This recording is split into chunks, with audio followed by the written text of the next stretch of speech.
You meaning record company guys sit around and tell the artists, this is hot, say that, do this. We're gonna have this guy write the lyrics. The boy Puffy called me though. Puffy called me back in the day. Back in the day, he called me, he was like, I just want you to know I ain't have nothing to do with your brother's, We've arrived at a turning point. One where sealed doors are cracking open, and the truths once murmured behind closed curtains are now being broadcast without fear. Ice Cube, a veteran who survived decades inside the most dangerous corridors of the entertainment world, has ignited a firestorm of revelations that could permanently alter how we understand influence, secrecy, and the so-called untouchables at the top, in a wave of jaw-dropping remarks. Cube didn't stop at pointing fingers at Diddy. Instead, he alleged that an entire power structure is at work, one designed to divert attention, manufacture distractions, and keep the public chasing shit. I don't think Ice Cube knows who the puppeteers are. He understands that there are puppeteers, and he can tell from his own experience both. According to him, this isn't a random collapse of single figure, but a carefully managed illusion meant to protect something far bigger. What makes these claims truly unsettling is the suggestion that the system doesn't just control narratives, it allegedly suppresses, coerces, and even erases anyone who dares to threaten its grip. And the most alarming detail of all, Ice Cube isn't standing alone. Other voices, once silent, are beginning to surface, hinting that this story is far from over. It all began with what appeared to be a hard-hitting documentary, though Ice Cube insists it's merely a performance disguised as truth. Netflix's highly anticipated project on Diddy, marketed as the ultimate expose of a fallen music titan, is, according to Cube, nothing more than a profit-driven illusion. No ambiguity, no hesitation. He called out... What's your intent with the series, with the film? I mean, I think the intention is to give a more full-bodied experience to what happened, you know, from the people that agreed to sit down and to participate. And I feel like the film asks a lot of questions, you know, maybe more questions are asked than answers given. As a manufactured story designed to cash in, not to reveal reality, but that accusation opens a far more disturbing question.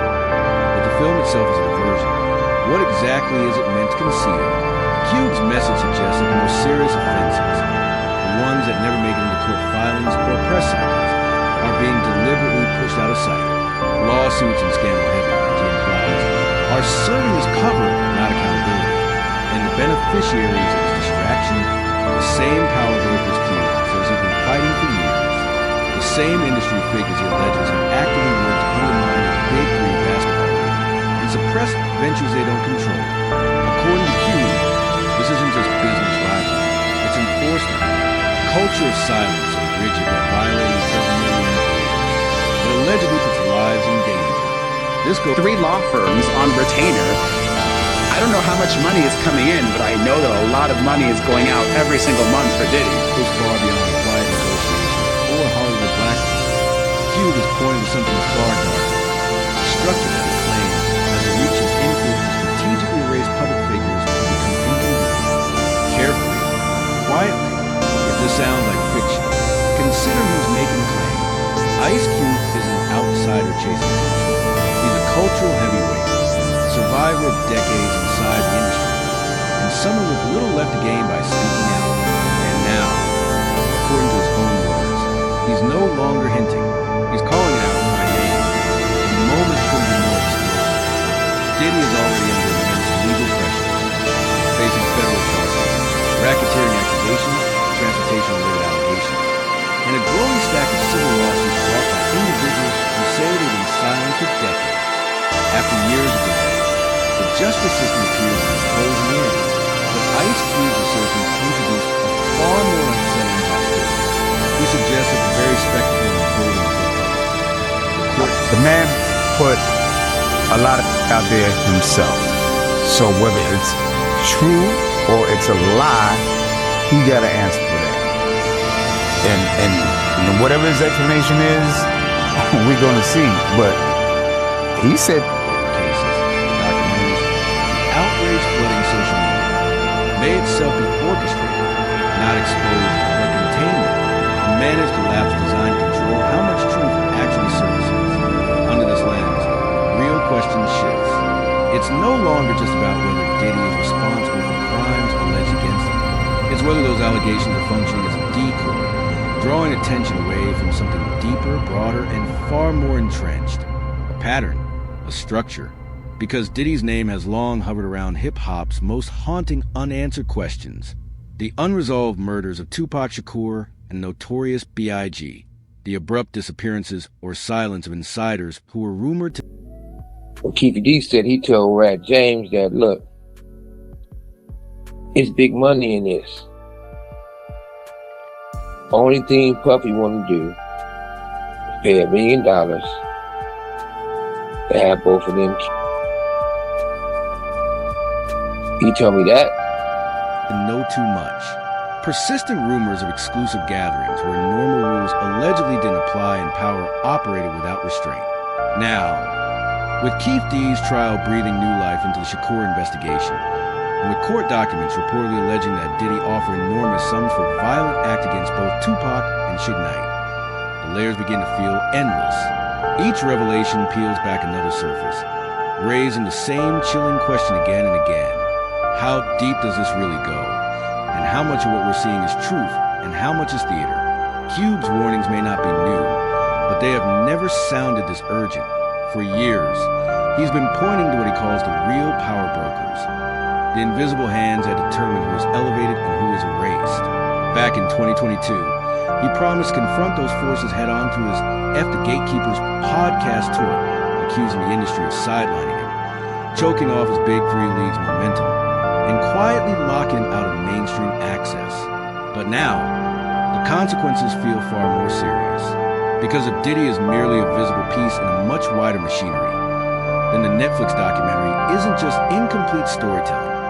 It becomes a strategic distraction, a pressure valve designed to funnel public anger toward one man, while the deeper system that enabled everything stays safely hidden. And Cube isn't alone in sensing this. Al B. Sure, R&B singer and former partner Kim Porter. I believe it, because he wasn't talking just to be talking.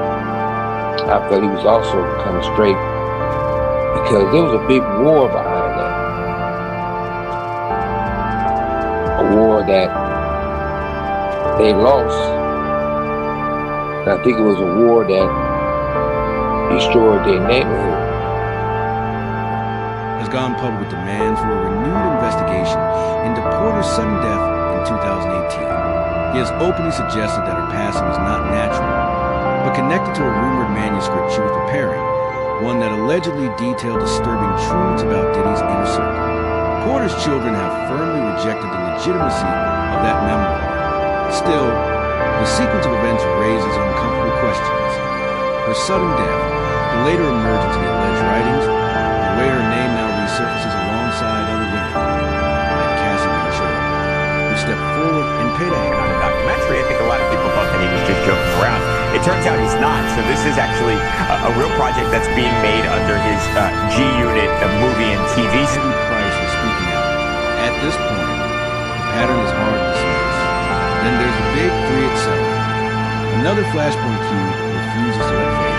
He's repeatedly accused the NBA of quietly working to undermine his league. Not through open competition, but through pressure campaigns behind closed doors. Sponsors allegedly leaned on him. Broadcast doors allegedly shut. A rival product not challenged in court, but starred with oxygen until it disappears. In Cube's telling, this isn't capitalism. It's erasure.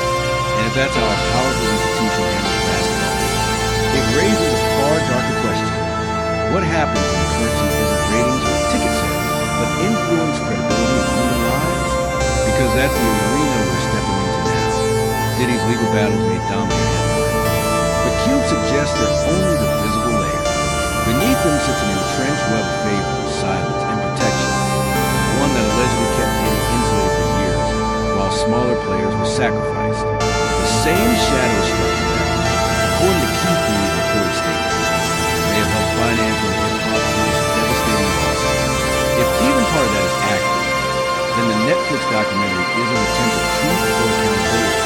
It's misdirection, a controlled narrative meant to draw attention. I think it was surprising that he actually filmed it. Yeah, and I want to ask about that because how did you go about getting the footage? And do you know the intent of the videographer? Why he or this person took the footage? She's a journalist, right? Yeah. So she's not going to reveal her sources, so you don't have to reveal that.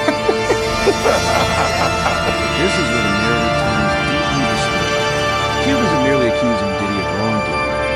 He's suggesting something far more. In his view, Diddy isn't the origin problem, but a byproduct of it, a highly visible figure operating inside a much larger ecosystem of power that extends well beyond bad boy records. Mentions of secret societies and shadow networks are often brushed off as paranoia. Yet Cube argues that the real evidence isn't symbols or slogans. It's repetition, careers that collapse overnight with no clear explanation, lawsuits that quietly dissolve, allegations that would end most people, yet somehow never touch certain names, patterns that don't announce themselves, but persist. Then there's Kim Porter, a woman rumored to possess digital files containing private recordings, a manuscript that may or may not have existed, and a death that, while officially ruled natural, has never stopped raising questions. Porter's children have firmly stated there was no wrongdoing, but Albie, sure's public calls for an independent investigation complicate that narrative. He has alleged that Porter was prevented from releasing sensitive information, that her electronic devices, including a laptop, disappeared, and that individuals who were present in her final days were never fully scrutinized. If those claims hold any truth, this isn't simply negligence. It suggests a repeatable method. Silence first, explanations later. And Porter isn't the only unresolved chapter. There are artists who faded out abruptly, associates who died young under questionable circumstances. And then there's Tupac Shakur. For decades, his murder remained frozen in uncertainty. Only recently has a suspect been taken into custody, Keith D., while the larger question of who authorized the killing still lingers. Diddy's name has surfaced in that discussion before, consistently denied and long dismissed as speculation, but with recorded police interviews now public, in which Keith D.